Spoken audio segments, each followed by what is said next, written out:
Good morning po. Ang aga po gumising na aming baby angel. Ayan.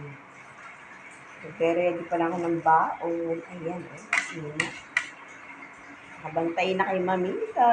Good morning, good morning. Say hi. Say hi na, baby. Pag nag-ready ako ng pambaon, kapalo siya naman gising na aga.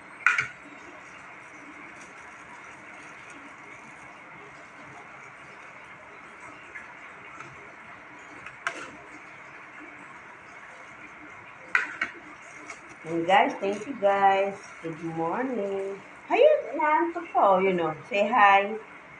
Hi. Aga-aga mag-isip, parang magtatrabaho din siya. And thank you. Good morning.